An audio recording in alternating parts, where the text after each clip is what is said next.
There's a Sega Genesis game called Coach K. My brother would always play with Arizona with Damon Stoudemire. My brother played with him so much and he shot so much with Damon that I thought that that guy was pretty good. He was good.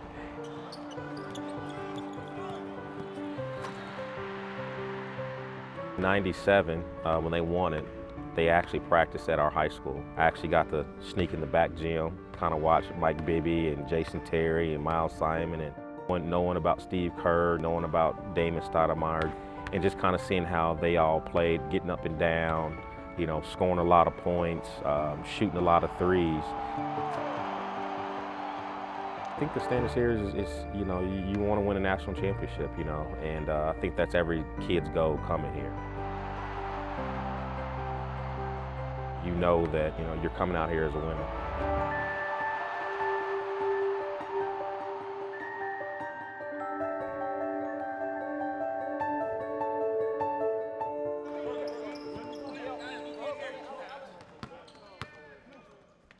Basically, you got a guy who could jam the outlet here, and you got behind half court, you got to score on. So nothing casual. I don't need anything fancy. I just need baskets and fouls. Here we go. Don't mess with the Dama. Really, Coach Lloyd reminds me a lot of Coach Olsen. Very calm, you know, never rattled in any situation as a player's coach. And they very much remind me a lot of the same person. Coach Olsen is a Hall of Fame type of coach that, you know, knew how to run his program and knew how to handle the kids. And you know, Tommy is a little bit more probably of a free spirit in that regards. Tommy is won a lot, and all he knows in his career is winning. And so, yeah, when you're a competitor, you go to the park and you play to win.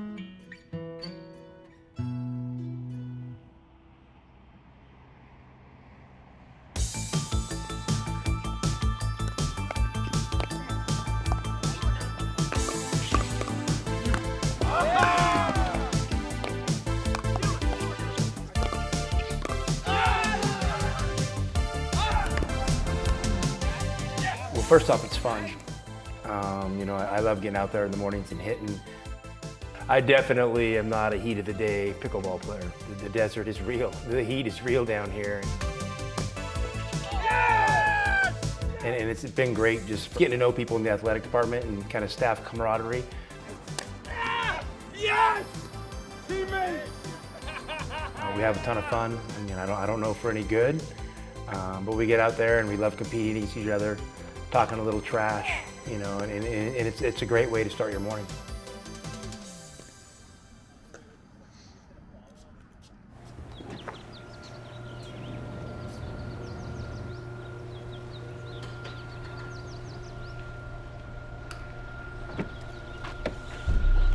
People, you know, always, you know, talk about Tucson being a basketball town, and you know, they love it here. They have a great tradition, you know, and going back, you know, into the 70s, and you know, then obviously what Lou was able to do here in the early, you know, in the 80s, 90s, 2000s. You know, it's ingrained in the community, and you know, I wouldn't have left where I was at, you know, if a place didn't have that kind of basketball-centric view. And I'm thankful, you know, to have this opportunity. And sometimes, you know, you have to kind of pinch yourself and remind yourself, you know, that, you know, you are the head coach at Arizona. And it's something I don't ever take for granted. You know, I'd only been down here, you know, I think once or twice playing games. And so I really didn't get to experience too much of it. You know, but I'd always heard that it was, you know, kind of a southern version of Spokane, you know, kind of more of a town feel than a big city feel. And, you know, I mean, I think Pima Canyon has about 1 million people, but you feel like you're in a small town. And I'm a small town kind of guy.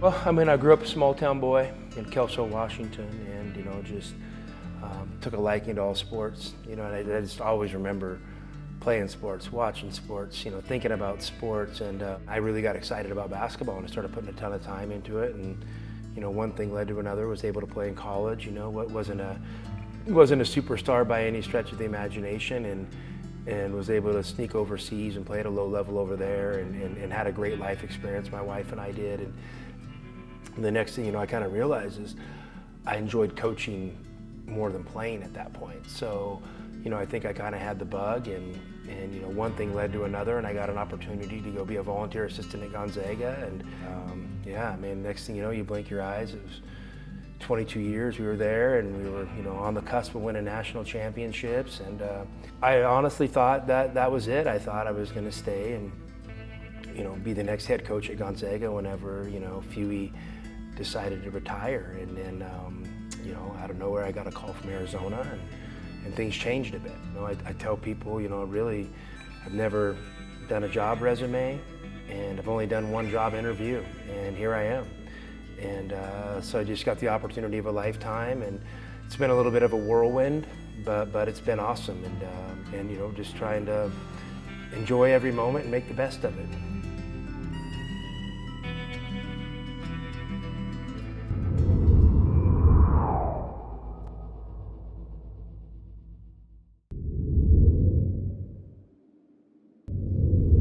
So obviously just get them up and down the court, pass backs, three-quarter court runs.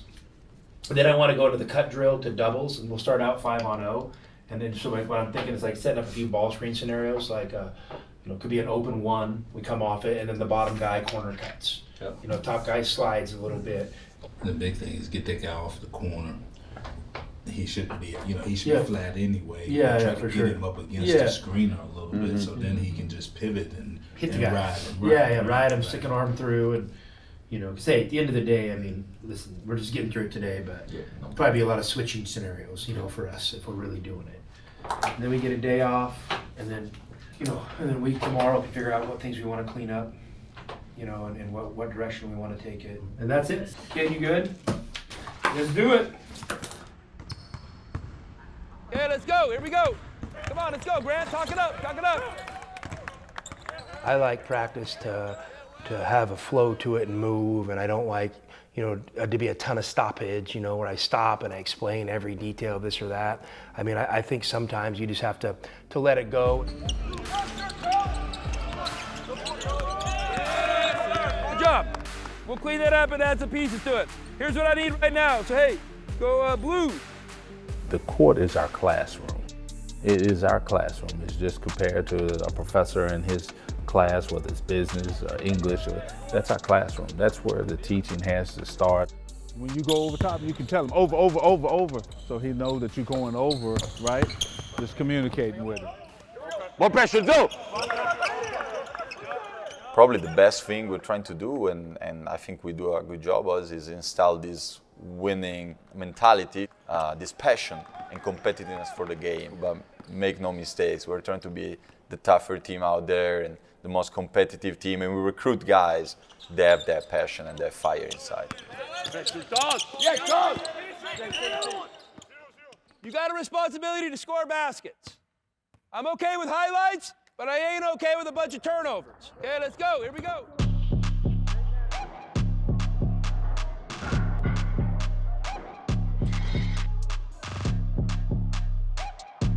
I love big guys. You know, I'm probably one of the few coaches that still likes to play with two big guys on the court at the same time.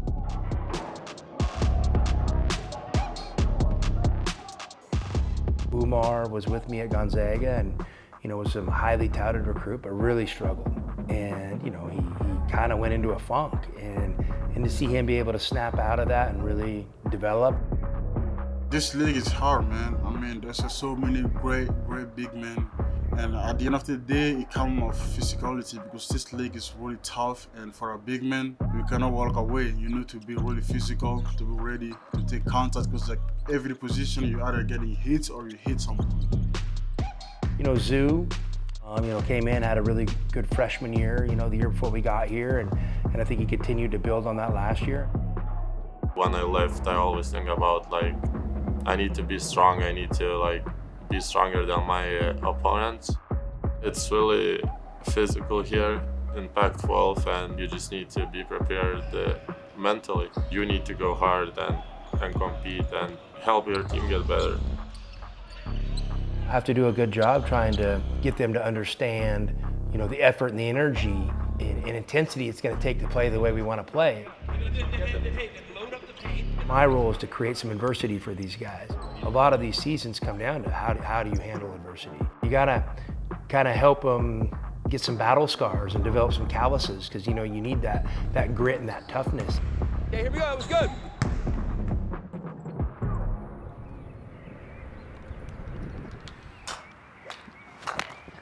I'm playing right now my best golf. I'm not even on the course. International players has been at the center of my coaching career.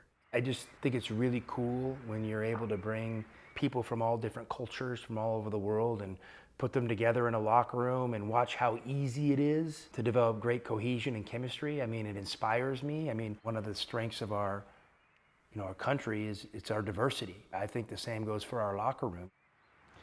You wanna aim for that little basket? Oh boy, well, I need something else then. Oh, that's almost in. Oh wow. Oh, that's the one. That's in. Ooh, you son of a gun. I mean, I love it here. Like, I don't know if it's the fan base or the city, but I mean, I really enjoy it. When I was getting recruited to come here, I looked at the roster and all the different nationalities, and also like the mentality of European basketball and American is quite different. And so that fits in pretty good with the guys that are here. And also the system that we play, and I mean the American guys have bought in very well. It's been nothing but positive.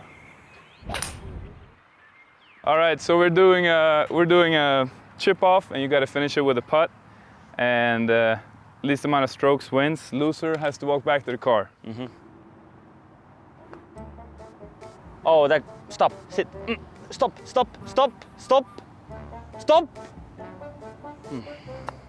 Oh, that's a great chip, Pelle. I might go in. Ooh, that was tough. Should I go first? Yeah, go first, then I know how to play my game here. We're gonna take the flag out for this one. Oh, this from when I chipped it in earlier, this ball. We can get rid of that. I think you should aim right. A lot of right. I think you should be quiet. All right. You gotta make this though.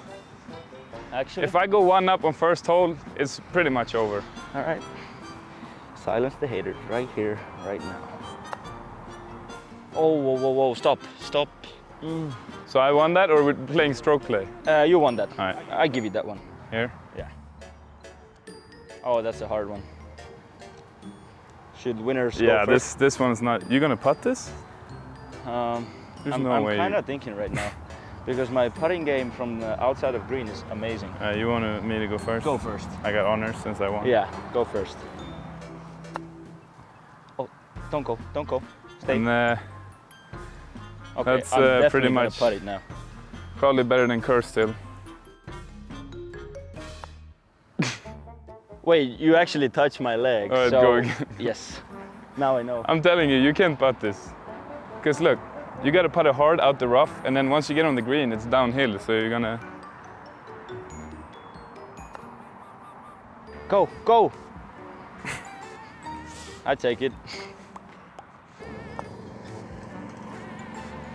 I'm happy with that. Yeah, that's pretty good. Is that good? Do you want me to finish that? I give you that. I really need this one because... If you miss this one, you're walking back to the car, and I'll be driving in the cart. And it's pretty far, like, it's a big course. That ball is gonna go in. That's what's gonna happen. Goodbye. This is a longer putt than you started with. I had to take a risk, man. Take off your hat, yeah. Hey, good game, man. Thank you, sir. Don't forget your club. Never. Yes, I have to walk back. You know, to be honest, I gave him that one. I gave him. He's been really good in practices. He deserves the rest. So somebody has to take one for the team. today it's me. So yeah, it was a rough day today. Don't forget when things get tough. Oh. Bear down, baby. Yes, go Cats there. Oh, 100%, 100%. Oh, Kerr, you're walking? You want to ride? I decided to. Oh, one hand on the other. Okay. Okay, we'll be back here tomorrow.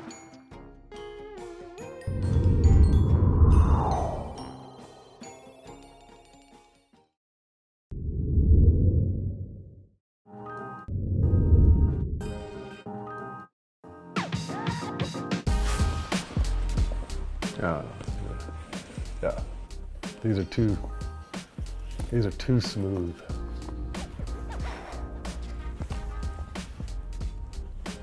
Oh, you're not ready for this. We brought out new uniforms. It was a long time coming. We went with a, kind of an 88 version with combo with some modernization to it.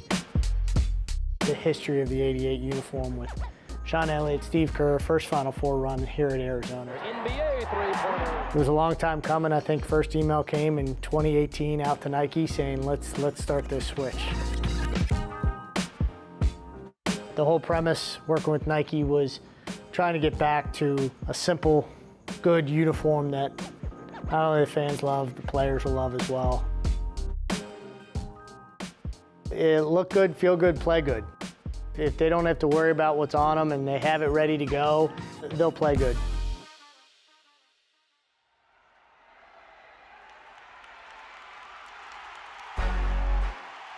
More than a century ago, this great program was born, and we celebrate another season, the 22-23 season on campus, the University of Arizona. It's the inaugural Red-Blue game at the Building of Champions. They were undefeated last year here, 17-0. The Red-Blue game's it's a traditional game they've had down in Arizona. Maybe back in the day it was more like a Midnight Madness event. Now it's more of a festival and an opportunity to celebrate Arizona basketball and its fans. Never has a national event felt so local. Does that make sense? Yeah. This is Tucson's team. Hey, let's go out there, have a ton of fun, bring some people.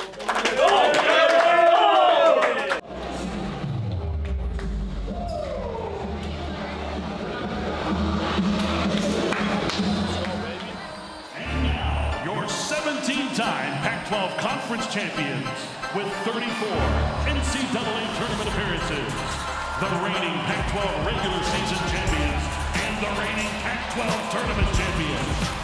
It's time to meet your Arizona Wildcats. And entering his second season, the 2022 Pac-12 Coach of the Year, your head coach of the Wildcats,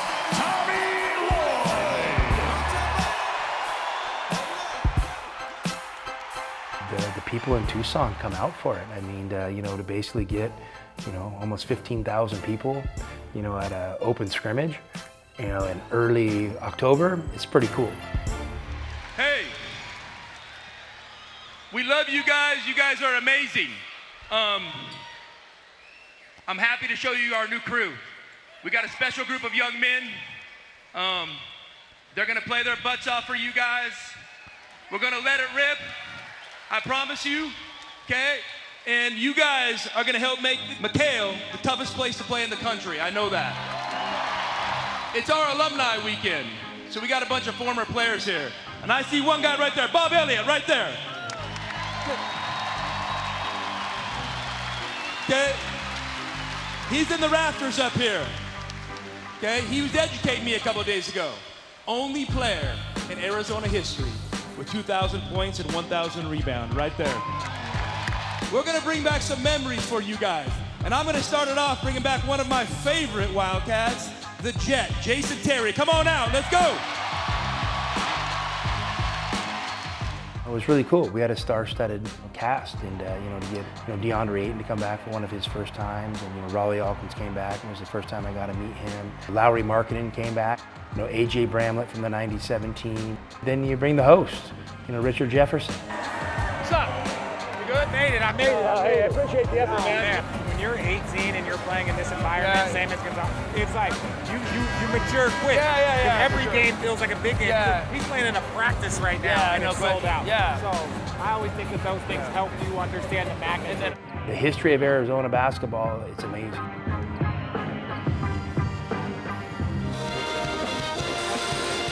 It's basketball tonight. You smile, you enjoy it, and you have fun in front of the packed house. That is quite a panel.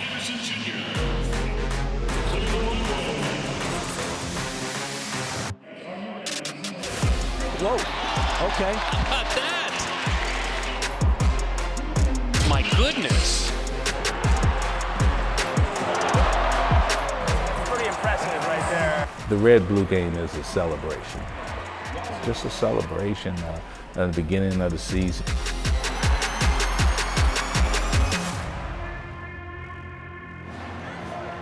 You guys good? My crew? Good to see you guys. Have fun out there, guys. Play your off. Let's go. Play your off. Let's go.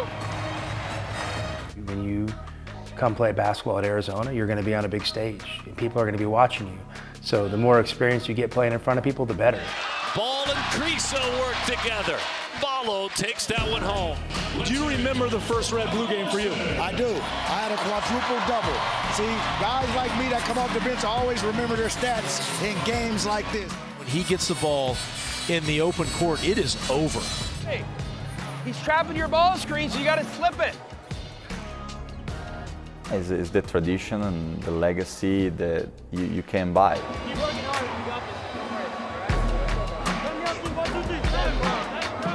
If you don't have the tradition and the legacy, you're not gonna win, and even winning doesn't feel the same way. We are all family. It don't matter who you play for. Once you put that on front of your chest, you gotta represent yourself that way, because there was 30, 40 years of people behind you that worked their tails off to build this locker room. When this place wins, it feels right.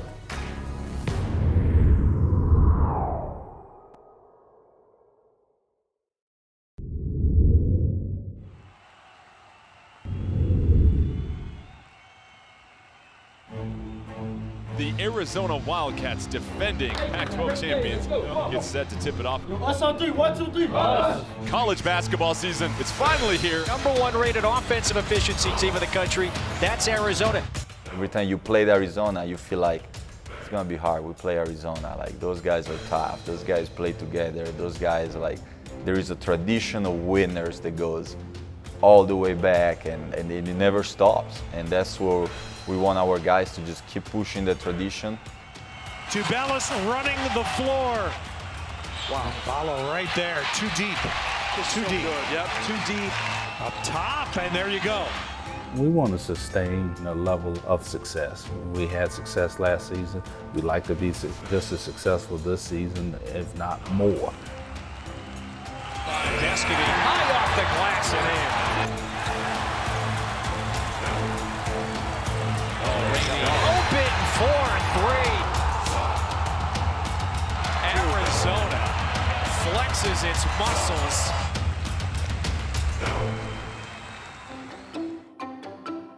I think it's each and every day that we have to work toward winning. You win today, and if you keep adding them up, then your teams will have a chance to be successful. The #5 team of the country, basically doing what it wants. We're that team for not sharing any goals, but I know we're looking game by game and take it serious. And Tubelis gets the bunny. Kriisa back to Tubelis, slam it home in the left hand. Our goal set just to win the Pac-12 regular season, and after that we'll move on. We have a really good team. As I say, like, people don't really know what's going on in our locker room, and they don't know how capable of our team. And I feel like we have everything we need, you know. Of course, there's so much room to get better. Personnel as me, I need to get better so much stuff, and my team. And like, we're getting better every day. So every day someone get better, and individually we get better, and as a team we get better. Alley-oop up top, throwing it down. Ballo with the flush.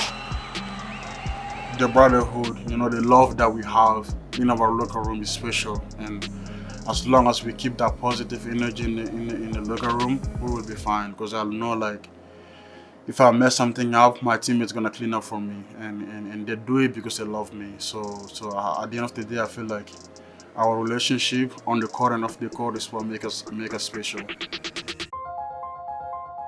I think it's a little early for me to, you know, saying, hey, we want a 1 seed, or, you know, we want to just get in the tournament, and you want to be able to, you know, be competitive within the Pac-12, and if that means a Pac-12 championship, you know, we'll figure that out down the road. I mean, you know, I think we got a good mix of experience and grit, and some talented young players, and, you know, if those two things kind of come together, I think it'll be really exciting.